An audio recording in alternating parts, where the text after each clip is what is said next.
அது டிஸ்ட்ரி போட்டு. என்னங்க திருஷ்டி போட்டு? யார் வச்சது இவ்வளவு பெரிய போட்டு? மூஞ்சியே மறைக்கிற மாதிரி.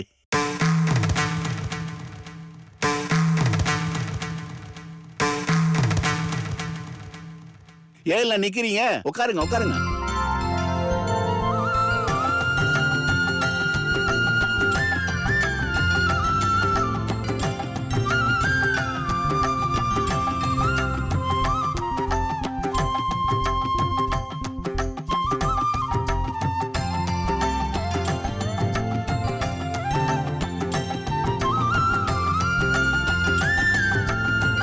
கொடு.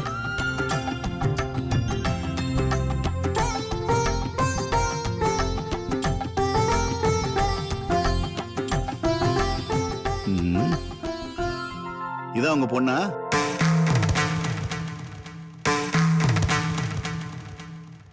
ஐயோ, எங்க பொண்ணு இல்ல சார். இவ எங்க வீட்ல வேலை செய்யறவ. இல்ல, எங்க வீட்ல எல்லாம் கல்யாணம் பண்ணிட்டு தான் காஃபி டீ எல்லாம் கொடுத்து அனுப்புவாங்க. அதான் கேட்டேன். இதுக்குதான் நான் அப்பவே வேணாம்னு சொன்னேன். பத்மா கிட்டே காஃபி கொடுத்து அனுப்பிச்சிருக்கலாம். இப்ப பேசி என்ன ஆக போகுது? சரி விடு. ராஜி, அத்தை, போய் பத்மா அழைச்சிட்டு வா.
மருமகளை இப்பவே தலையில தூக்கி வச்சுக்காத.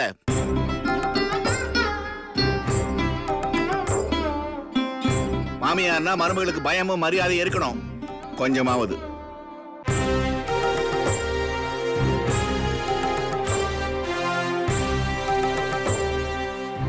எங்க பொண்ணு மரியாதை நாகரிகம் தெரிஞ்சவ. அதனால நீங்க பயப்பட வேண்டாம்.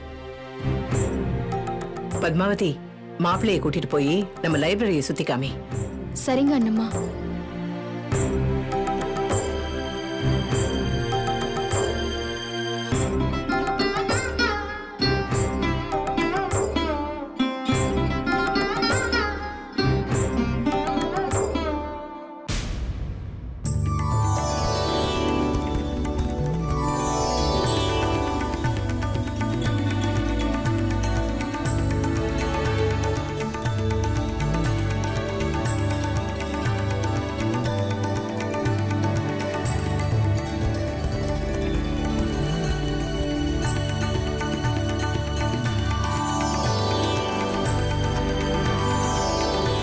இந்த புக்கெல்லாம் தாத்தாவோடது. ஓ. ம். நீங்களும் படிப்பீங்களா? ஆம், எப்பவாச்சும். ம். என்னை பொறுத்த வரைக்கும் பொண்ணுங்கிறது ஒரு பொக்கிஷம் மாதிரி. அந்த பொக்கிஷம் வேற யார் கையிலயும் படக்கூடாது. கரெக்டான ஆளை தேடி கண்டுபிடிக்கிற வரைக்கும் நாம தான் பத்திரமா பாத்துக்கணும். ஐயா, தங்கமும் பொக்கிஷம் தான், தகரமும் பொக்கிஷம் தான். அதை கண்டுபிடிக்க வந்தவன் தங்கத்தை தேடி வந்தானா தகரத்தை தேடி வந்தானாங்கிறது தானே முக்கியம்.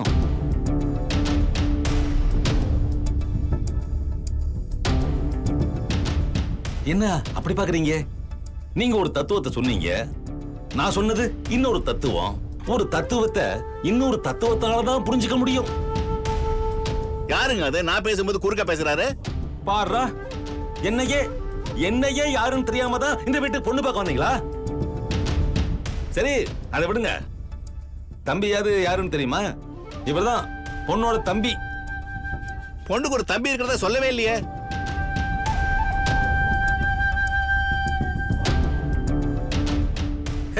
என்ன சார் இப்படி கேக்குறீங்க?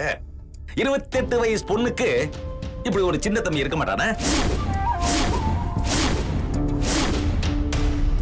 என்னது, பொண்ணுக்கு 28 வயசா? தேவையில்லாம பேச வேண்டாம், உள்ள போங்க. அவர் எதுக்கு போனோம்? இருக்கட்டும். நீங்க வயசு 26ன்னு சொன்னீங்க, 28 அடிச்சு சொல்றாரு. நீங்க சொல்லுங்க சார். பரோ, பாத்தீங்களா? மாப்பிள்ளை வீட்டுக்காரங்க ரொம்ப மரியாதை தெரிஞ்சவங்களா இருக்காங்க. ராஜி, நமக்கு மரியாதை தெரியும். அதனாலதான் சந்துரு தேவையில்லாத ஆட்களோட பழக்கம் வச்சிருந்தோம். அவனை மன்னிக்கிறோம். அத்தை, இது நம்ம பொண்ணு பத்மாவோட வாழ்க்கை பிரச்சனை. நம்ம வீட்டு பொண்ணோட வாழ்க்கைங்கிறதுனால தான் நான் கொஞ்சம் விவரமா பேசிக்கிட்டு இருக்கேன். எஸ் சார், இந்த வீட்டுக்கு பொண்ணு பார்க்க வந்த நீங்க வரதுக்கு முன்னாடியே இந்த வீட்டோட பெருமை, இங்க உள்ள ஆளுங்களை பத்திலாம் தெரிஞ்சிட்டு வந்திருக்க வேணாமா? இங்க வந்து உட்கார்ந்ததுக்கு அப்புறமா இவர் யாரு அவர் யாருன்னு இந்த வீட்டுல உள்ளவங்ககிட்டயே கேட்கறது, அதுவும் மரியாதை குறைவா கேட்கறது, இதெல்லாம் நல்லாவா இருக்கு? அதுக்காக ஒரு பெரிய மனுஷன் உங்ககிட்ட ஏதாவது கோச்சுக்கிட்டேனா என்ன?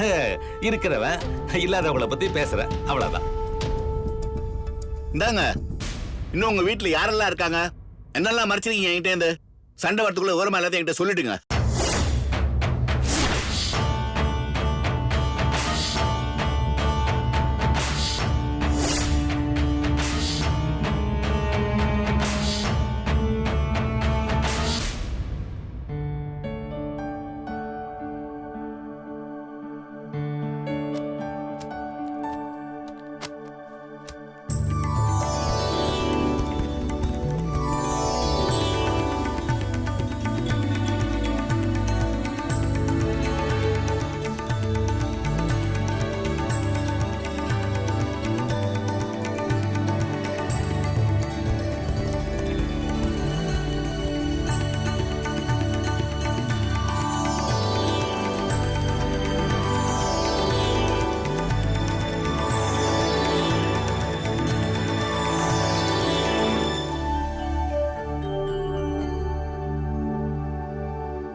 வேணும்னு எதையும் மறைக்கல. நேரம் குறைவா இருந்துச்சு. முதல்ல நல்லதை பேசி முடிச்சிட்டு அப்புறம் மத்ததை பேசிக்கலான்னு இருந்தோம், அவ்வளவுதான். பத்மாவதிக்கு மூத்த தம்பி சூர்யான்னு ஒருத்தன் இருக்கான். அவன் இப்ப வீட்டுல இல்ல. இளைய தம்பி சந்துரு, அது இவன்தான். மத்தபடி குறிப்பிட்டு சொல்றதுக்கு இந்த வீட்டுல வேற ஆளுங்க இல்ல. ஏன் இல்ல? இன்னொருத்தி இருக்காளே.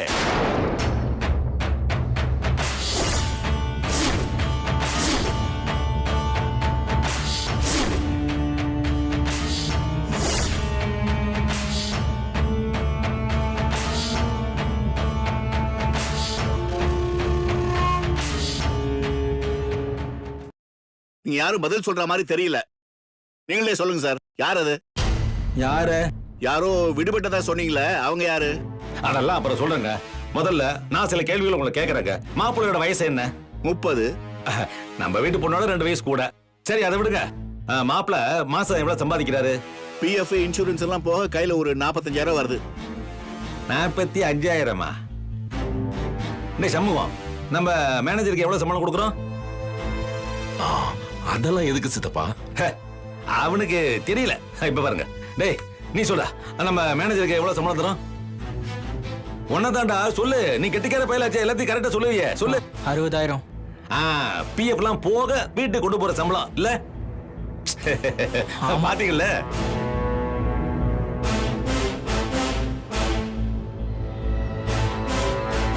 எங்க கிட்ட வேலை பார்க்கிற மேனேஜருக்கே நாங்க 60,000 ரூபாய் சம்பளம் கொடுக்கறோம். ஆனா எங்க வீட்டு பொண்ணு வெறும் 45,000 ரூபாய் சம்பளம் வாங்குற ஒருத்தருக்கு பொண்ணு கேட்டு வந்திருக்காங்க.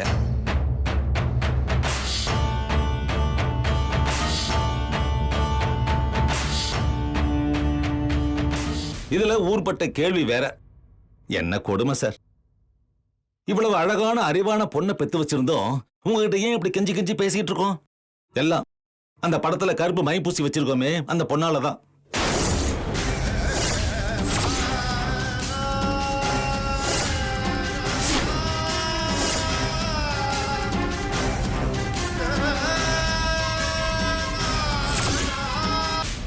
அப்ப அது திருஷ்டி போட்டு இல்லையா?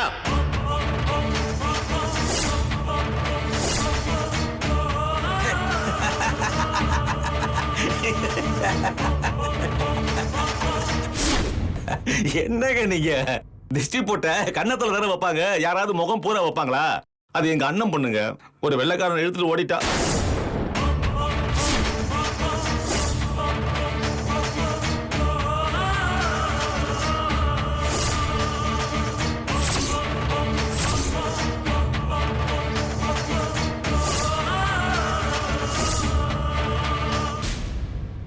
அந்த ஒரே காரணத்துக்காக தாங்க வீட்டுக்கு வெளியே நிக்கிறவன்லாம் தட்டை தூக்கிட்டு பொண்ணு கேட்டு வீட்டுக்குள்ளே வந்துடுறான். அதெல்லாம் விடுங்க, ஏதோ எங்க ஆதங்கம் உங்ககிட்ட சொல்லி என்ன ஆக போகுது. சரி நாம இதை பேசுவோம். கல்யாணத்தை எப்ப வச்சுக்கலாம்? நீங்களும் செலவு பத்தி கவலைப்படாதீங்க, பிரம்மாண்டமா பண்ணிடுவோம். கல்யாணத்துக்கு அப்புறம் மாப்பிள்ளை வேலைக்கு கூட போக வேண்டாம், எங்க வீட்லயே வீட்டோட மாப்பிள்ளையா இருக்கட்டும், ராஜா மாதிரி பாத்துக்கிறோம். என்ன பேசுறீங்க நீங்க? ஏன் ஏன் ஏன் ஏன் இப்படி கோவப்படுறீங்க? உங்களுக்கு சீதாராமா இன்னும் அதிகமா பணம் வேணாலும் கேட்டு வாங்கிக்கங்க, கொடுத்துறோம். ஹலோ, என்ன பார்த்தா பணத்துக்கு பள்ளி இழுக்கிற மாதிரி தெரியுதா உனக்கு? எனக்கு கௌரவம் தானே முக்கியம். இந்த குடும்பத்துல ஒரு பொண்ணு எப்படி வளர்த்திருப்பீங்கன்னு அந்த மைப்பூசின போட்டோ பார்த்தாலே தெரியுது.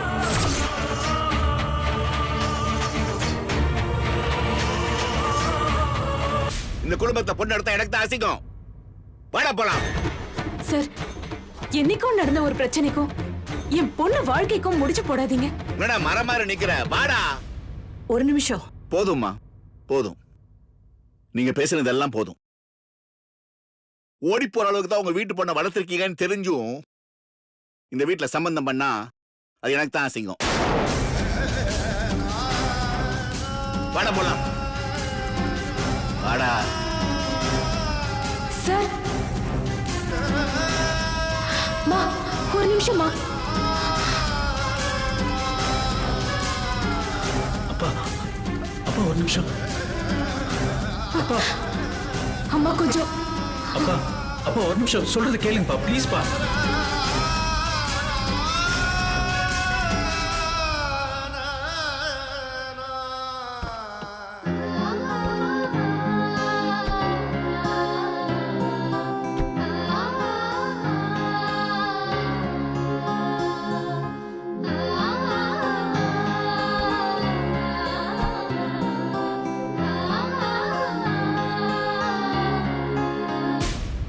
உங்களை யாருங்க பேச சொன்னது? நல்லா கேளு. கண்டதையும் பேசி காரியத்தை கெடுத்துட்டீங்கல்ல. டேய், நான் உண்மையை தானடா சொன்னேன். என்ன உண்மை? பொல்லாத உண்மை. ஏண்டா உன் தங்கச்சி ஓடி போனது உண்மையா இல்ல பொய்யா? அதனால நம்ம பத்மாவோட கல்யாணம் நின்னு போனது உண்மையா இல்ல பொய்யா? இல்ல நிரூபிச்சு காட்டு. அதெல்லாம் உன்னை இப்ப கேட்டாங்களா?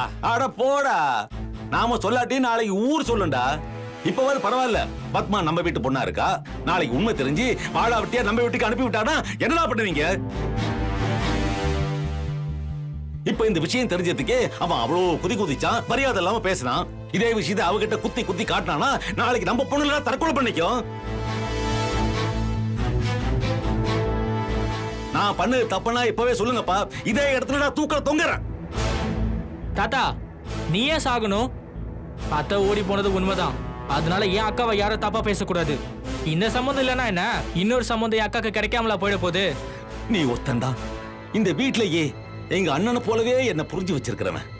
சந்தோஷம் ஏய், இருக்குடா. உள்ள போடா போடா. யார சொல்றான்? ஓ இவனையா? ஏய் நீ வா வா உள்ள. உள்ள வா பத்மா. போடா போடா. வெளியே நிக்காத, உள்ள வாமா.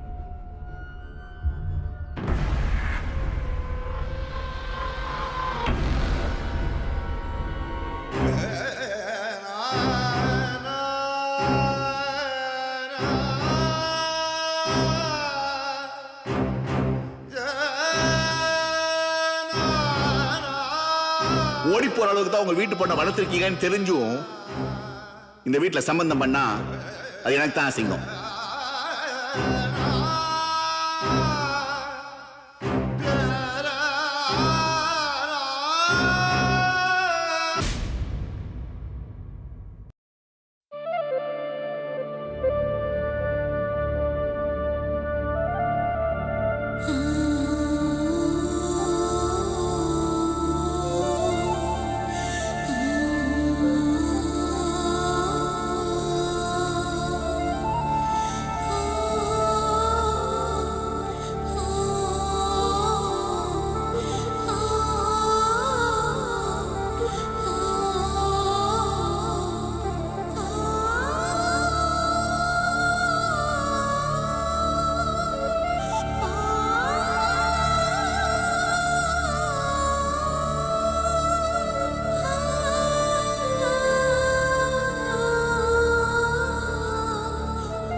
Dad, I have a plan. என்ன? இப்போலாம் யுஎஸை விட இந்தியாவில் ட்ரீட்மெண்ட் பெட்டரா இருக்குல்ல? சாம், so what? ஆ, நம்ம ட்ரீட்மெண்ட்காக அம்மாவை இந்தியாவுக்கு கூட்டிட்டு போலாமே. ட்ரீட்மெண்ட்காக மட்டும் இல்ல, அம்மாவோட சொந்தம்லாம் அங்கதானே இருக்காங்க. ஆம், அவங்க தான் அம்மாவை பார்க்க வரமாட்டாங்கன்னு சொன்னீங்க. நாம அம்மாவை அங்க கூட்டிட்டு போலாம்ல. நான் கல்யாணியை இந்தியாவுக்கு கொண்டு போக மாட்டேன். ஏன் டாட்? இந்தியாவில் அட்வான்ஸ் ட்ரீட்மெண்ட் இல்ல.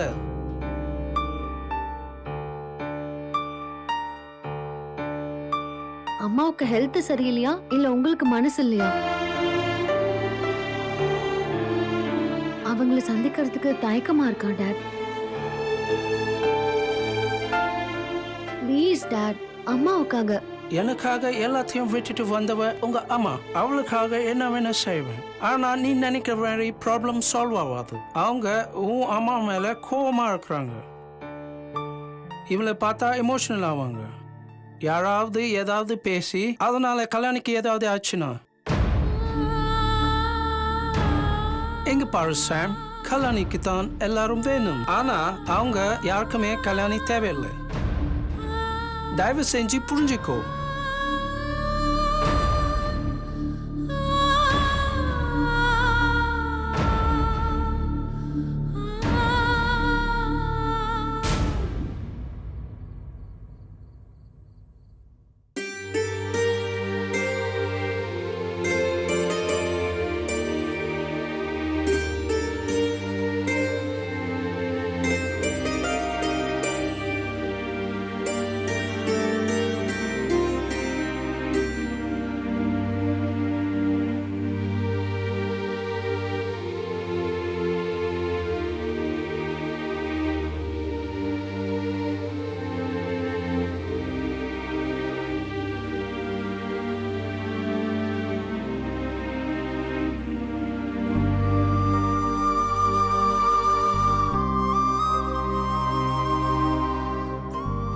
அங்காளம்மா, முண்டக்கண்ணி அம்மா, வேம்புலி அம்மான்னு வேலூர்ல இருக்கிற மொத்த அம்மன் கோயிலுக்கும் புடவை சாத்திரன்னு வேண்டிக்கிட்டேன்.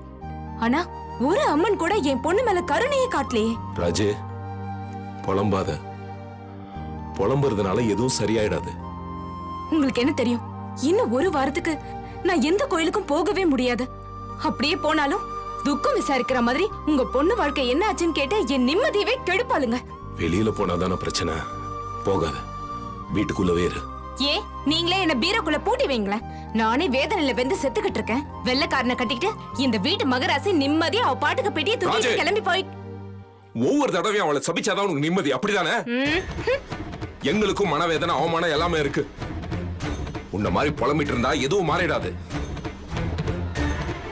இங்க பாரு ராஜு, இந்த மாப்பிள்ளை போனா என்ன, அவனை விட நல்ல மாப்பிள்ளையா நான் கூட்டிட்டேன். நீ கொஞ்சம் அமைதியா இரு.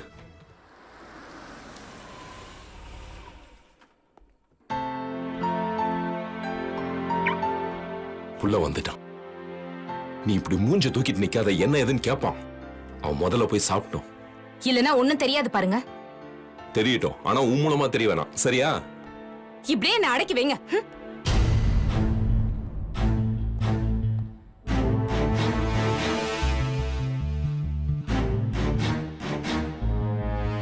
பெரியமா, மாப்பிள்ளை வீட்டுக்காரங்களா கிளம்பிட்டாங்களா?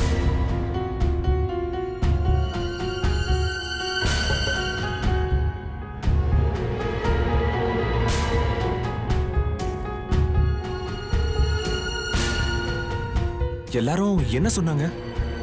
எல்லாம் ஓகே தானே? எப்ப கல்யாணம் வச்சுக்கலாம்னு ஏதாவது சொன்னாங்களா?